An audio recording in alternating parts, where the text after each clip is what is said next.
Raja Chabi, bonjour. Bonjour. Vous êtes directrice de l'Institut de recherche O2. Pouvez-vous nous expliquer ce que sont les GIR?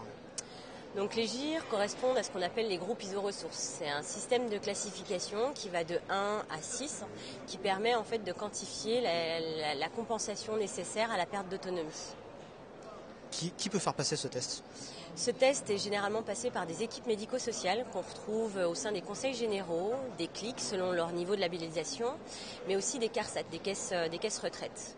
Donc effectivement, ils se déplacent au domicile pour évaluer l'environnement dans lequel évolue la personne âgée, mais également quel est son degré de perte d'autonomie. Et ils arrivent à la classification groupe iso-ressources. On parlait de classification. Quels sont les principaux critères pour évaluer la dépendance d'une personne? Alors vous avez au sein de donc les GIR correspondent à la grille à GIR, autonomie, gérontologie, groupe iso-ressources. Et donc vous avez ce qu'on appelle deux types de variables, des variables illustratives et des variables discriminantes.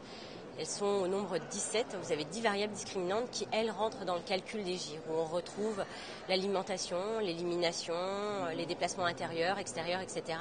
En revanche, les variables illustratives, comme l'aide à la prise des médicaments, ce genre de choses, ne rentrent pas dans le calcul. Donc il faut vraiment avoir des difficultés sur les variables discriminantes pour pouvoir prétendre à l'allocation personnalisée d'autonomie. Sachant qu'il existe d'autres critères d'éligibilité comme l'âge, le lieu de résidence, etc. Merci beaucoup Raja Chabin. Donc je répète que vous êtes directrice de l'Institut de recherche O2.